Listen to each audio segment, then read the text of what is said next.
अस्सलाम वालेकुम एवरीवन।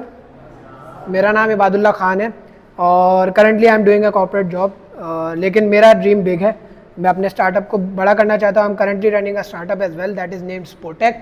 स्पोटेक क्या करता है, इंडोर अरीनाज वगैरह को बुक करने में आपकी हेल्प करता है और प्लेयर्स को आप स्काउट कर सकते हैं अगर आप टीम लेके जा रहे हैं, और इवन टीम्स के साथ मैचेस भी कर सकते हैं। तो that's the gist of the whole idea.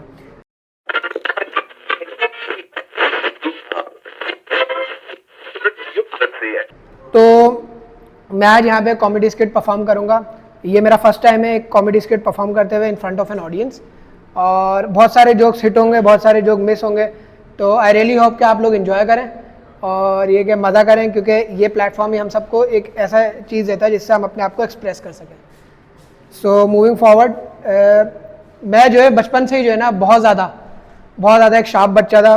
7th class तक अराउंड मेरी फर्स्ट पोजीशन आती थी, तो ट्यूशन की कभी ऐसा ज़रूरत नहीं पड़ी। तो 8th क्लास के अंदर अराउंड ये मुझे रियलाइज़ हुआ कि अब ट्यूशन ले लेनी चाहिए। तो हमारी गली के अंदर ही एक सर थे जो ट्यूशन्स प्रोवाइड किया करते थे। तो वो सर थोड़े है ना ऐसे थे, यूँ करके, तो यूँ देखते थे हमें। तो सर को जो है ना छोटे परिंदे पालने का बड़ा शौक था, जैसे फिंचेस हो गए, स्पैरोज हो गए, सर को बड़ा शौक था। तो उस टाइम पे जब मैं 8th क्लास में था, सर लाए फिंचेस की एक जोड़ी 10,000 रुपये की। कितने? 10,000 रुपये की उस टाइम पे। तो सर बड़े भाई पैशनेट इस चीज़ के बारे में। तो सर ने है ना क्या करा, उस टाइम सर्दियों के दिन चल रहे थे, तो परिंदों को सर्दी नहीं लग जाए इसीलिए है ना सर ने रात में क्या करा, पिंजरे के ऊपर कपड़ा रख दिया। तो जब सर सुबह उठे, परिंदे गर्मी से मर गए। तो मैंने है ना अपनी लाइफ से बहुत सारी चीज़ें सीखी, किस तरीके से हमारी रियल लाइफ स्टोरीज भी बहुत ज़्यादा मज़ाहिया हो सकती हैं। और स्कूल एक ऐसा चीज़ थी जहाँ पे जो है ना हमने बहुत इन्जॉय करा। मैंने तो अपनी लाइफ का सबसे ज़्यादा इन्जॉइंग जो है ना मोमेंट स्कूल के अंदर था। और स्कूल के अंदर एक 6th क्लास के अंदर हमारी ये है कि इस्लामियत के टीचर आप सबको पता है बहुत ज़्यादा खड़ूस होते हैं, बहुत ज़्यादा खड़ूस होते हैं इस्लामियत के टीचर। तो हमारी भी एक मैम थी, मिस रूही नाम था उनका।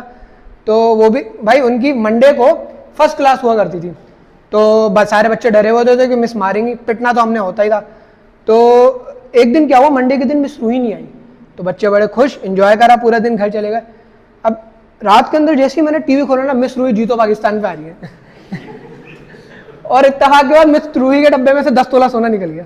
सही है, हाँ, मिस रूही जीत गई। जीती नहीं, मिस रूही सामने वाली साइड पे थी, तो बेचारा एक बच्चा हार गया मिस रूही के चक्कर में।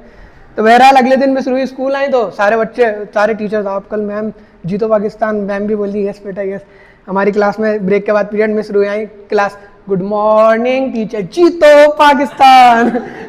मिस से ज़्यादा सवाल वगैरह करे हमने, मिस क्या हुआ, ये है गिफ्ट हैम्पर मिले, बेटा कुछ भी नहीं मिला गिफ्ट हैम्पर के। तो मिस रूही के साथ भी एक अच्छा ही सीन था। इसी तरीके से जिस तरीके से इस्लामियत के टीचर बहुत ज़्यादा खड़ूस होते हैं, लाइब्रेरियन भी बहुत ज़्यादा खड़ूस होते हैं। तो हमारे भी स्कूल के अंदर एक लाइब्रेरियन थी, बहुत पुरानी, ओल्ड एज, मिस फरीदा। तो मिस फरीदा बहुत ज़्यादा खड़ूस थी, वो चीखती इतना तेज़ थी और मारती भी बहुत बुरा थी, तो बच्चे उनसे डरते थे। लेकिन मिस फरीदा बहुत ज़्यादा लकी इंसान थी। ये चीज़ मुझे जब रियलाइज़ हुई कि जब हमारे स्कूल से जो वापसी और उतरने का रास्ता था वो एक पहाड़ी के ऊपर से था, ठीक है, और साइडों के अंदर रोड के अलावा कुछ भी नहीं था। तो हम लोग, हमारी सुजुकीज वगैरह भी वहीं से उतरती थी और रक्षा भी वहीं से उतरा था। तो मिस रूही और उनके साथ एक टीचर आया करती थी जो कौसार में रहती थी। तो वो रक्षा आते आते पहाड़ी से गिर गया, रक्षा पूरा इंजर पिंजर ढीले हो गए, रक्षा वाले का और मैम का सर फट गया। मिस रूही ऐसी की ऐसी, ओ मिस फरीदा ऐसी की ऐसी बाहर आ गई, यूँ करके खड़ी हो गई। मैंने बोला मिस आपको तो सलाम है, आपकी लाइब्रेरियन होने पर सलाम। इसी तरीके से जब हम 8 तक नॉर्मल बच्चे थे, यानी हो ये क्या बोल रहे हो, लेकिन 9th के अंदर आने के बाद जो है ना मेरे और मेरे दोस्तों का दिमाग घूम गया। पता नहीं हमें क्या हुआ, कैसे हुआ, लेकिन हमारा दिमाग कुछ ज़्यादा ऊपर चढ़ गया, हम यानी बहुत ज़्यादा बड़े हो गए। इसी तरीके से हमारा दोस्त था हम्माद खालिद। तो हम्माद खालिद का ये था कि वो जैसे ही उसका कद बड़ा हुआ ना तो वो बदमाश बन गया। तो वो बदमाश ऐसा बना कि वो किसी भी बदमाशी झाड़ सकता था।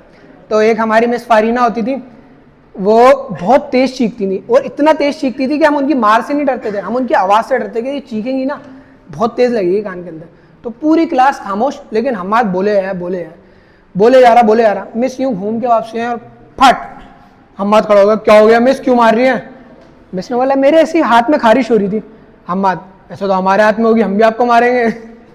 तो ये वाली बदमाशी का एक ऐसा फैक्टर था जो है हमारे बच्चों में बहुत ज़्यादा आ गया था। तो बस इस्तग़फ़ार कहना नहीं चाहिए, हम्माद को भी हम समझाते रहते हैं।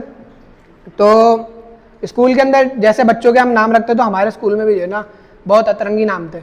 जैसे फॉर एग्जांपल नवीद लूलिया, आप सब जहन में एक तस्वीर लें लूलिये की, सोच लिया नवीद लूलिया बिल्कुल वैसा था। इससे अच्छा हम नवीद का नाम नहीं रख सकते थे, इससे अच्छा नवीद का नाम हो ही नहीं सकता था, सही है। तो इसी तरीके से अब कुछ लोग ऐसे थे जिनका ये ना किसी वाकये के साथ उनका नाम जुड़ा हुआ था, जैसे अब्दुल्ला शैम्पू। अब अब्दुल्ला शैम्पू का नाम अब्दुल्ला शैम्पू कैसे पड़ा? 6 क्लास के अंदर बैगों की चेकिंग हुई, अब्दुल्ला शैम्पू के बैग में से इतनी बड़ी पेंटीन की बोतल पंप वाली बाहर आ गई। हम उससे पूछे क्या कर रहे हो, वो जवाब नहीं दे रहा। इसी तरीके से एक और था हमारा दोस्त समीर, उसका नाम मैं यहाँ ले नहीं सकता, तो हम उसको रेफर करेंगे समीर पॉटी से, क्योंकि उसने 6 क्लास के अंदर पॉटी कर दी थी। तो वो बेचारा इस चीज़ से बदनाम था, और वो एक क्लास फेल भी हो गया था, तो वो हमारे साथ आ गया था, हमसे 1 साल सीनियर था। तो उस पर फजूल में है ना टीचर उस पर खार खाते थे, पता नहीं क्यों। तो एक बार हमारे एक सर थे, सर खालिद, इंग्लिश पढ़ाते थे हमें। तो 8 बजे से लेकर 11 बजे तक मिडिल सेक्शन का पेपर होता था, और 11 से 2 बजे तक हमारा पेपर होता था। तो 8 से 11 तक हम फ्री होते थे, तो क्लास के अंदर बैठे हुए बातें कर रहे होते थे, या जो पेपर का होता था रिवाइज कर लेते थे। तो रिवाइज तो बच्चे करते नहीं थे, शोर पे शोर हो जा रहा है। सर खालिद को आ गया गुस्सा, सर खालिद ने बोला बंद करो, ये नहीं पढ़ा रहा मैं तुम लोग, ये वो। समीर के पास गए, समीर के सामने पता नहीं किसकी किताब खुली हुई थी, समीर को भी नहीं पता, किताब रखी, बंद कर इसको। सर क्या बंद करूं? बंद कर इसको। सर क्या बंद करूं? बदतमीजी, सट सट सट। अब तो बंद क्या करना है? अच्छा, सर और समीर लड़ गए। हमने सरवर को पकड़ा, समीर को पकड़ा, सर को मैं साइड में लेके आ रहा हूँ, सर पता मुझे क्या बोल रहे हैं? 6 क्लास में हमारे सामने पोटियां करता था, अब हमारे मुंह को आ रहा है। क्या जी? सर खालिद भाई आप साउथ कोरिया के अंदर हैं, इज्जत से नाम लेता हूँ उनका। बहरहाल, तो एक और वाक़या ऐसा है कि मेरा एक बहुत अच्छा दोस्त है अब्दुल मुइस। अब अब्दुल मुइस के अंदर फॉल्ट ये है कि वो लेटर एस को करके बोलता है। तो करके जब वो बोलता है, तो एक बार हमारा एक सर था, सर हम्माद मक्कड़, तो उन्होंने सब मुइस को बोला, मुइस खड़े हो, समरी सुनाओ। ठीक है sir, this poem is written by William Ross Wallace. Sir ने बोला बैठे हो, आपसे नहीं होगा। तो स्कूल जैसे ही ख़त्म हुआ हमारा, तो कॉलेज स्टार्ट हो गया। तो कॉलेज हमारा बहुत बुरा था, इंतहाई बुरा। सुपीरियर कॉलेज के अंदर मैं पढ़ा हूँ, और इंतहाई बुरा कॉलेज था, ठीक है।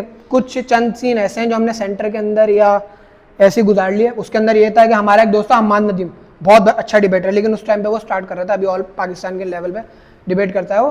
तो उस टाइम वो स्टार्ट कर रहा था, तो हम्माद नदीम ने हमें आके बोला, यार इंग्लिश और क्लॉक एक सेंटर है, वहाँ पे मेरी एक कोई डिबेट का सेशन है। तो उस डिबेट के सेशन के अंदर ये है कि कुछ ऐसा टॉपिक है कि गर्ल्स वर्सेस बॉयज़। अब मसला ये है कि वो है गर्ल्स की टाइमिंग पे, तो वहाँ पे सारा क्राउड होगा गर्ल्स का, तो तुम 4-5 दोस्त मेरे साथ चल लो, मुझे थोड़ी सपोर्ट हो जाएगी। तो हमने बोला ठीक है, हम हम्माद नदीम के साथ उठ के चले गए। तो भाई पहली बारी है किसी लड़की को उसने तबीयत से धोया, लड़कों को तबीयत से धोया, बोल बोल के वो चली गई, सही है। अब जैसे हम्माद नदीम आया ना, अस्सलाम वालेकुम, हम सब यस हम्माद नदीम यस तू जीत जाएगा। हमने इतना शोर करा, हमने इतना माहौल उठाया, हम्माद नदीम जीत गया। हम्माद नदीम ने कोई 1-2 पॉइंट से मारूंगा, हम्माद नदीम जीत गया सिर्फ हमारे शोर की वजह से। इसी तरीके से जब हम सेंटर आया करते थे, तो हम 3 दोस्त थे, मैं, अब्दुल्ला और मुर्तज़ा। मुर्तज़ा रोज़ हमारे घर आया करता था, अब्दुल्ला और मुझे पिक करता था, हम ज़ुबैर शेख सेंटर के अंदर जाया करते थे। तो एक दिन क्या हुआ, मुर्तज़ा नहीं आया, मैं और अब्दुल्ला खुद अपनी मदद आपके तहत सेंटर के अंदर चले गए।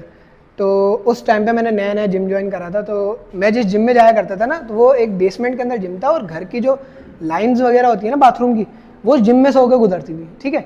तो सुबह सुबह के टाइम पे जो है ना जिम के अंदर ये अच्छा ये थोड़ा जोक जो है ना ऐसा ही है, तो जिम के अंदर बहुत ज़्यादा बदबू आती थी। तो सारे जिम वाले लड़के शोर करते थे, ये क्या है ये क्या है। तो मैंने अब्दुल्ला को ये सारा मामला बताया, अब्दुल्ला भी बोलने लग गया, पता नहीं कैसे जाहिल लोग हैं, ये वो को तरीका होता है जिम में नहीं चाहिए वो। तो इससे बोलने लग गया, और जिम का नाम था power zone. Power zone gym वालों को हम सही तरीके से बक रहे। इतने में मुर्तज़ा आ गया। हमने बोला मुर्तज़ा तू आज लेने क्यों नहीं आया? यार वो मैं नानी के घर पे गया, बता तेरी नानी कहाँ रहती है? पावर जोन जिम के ऊपर।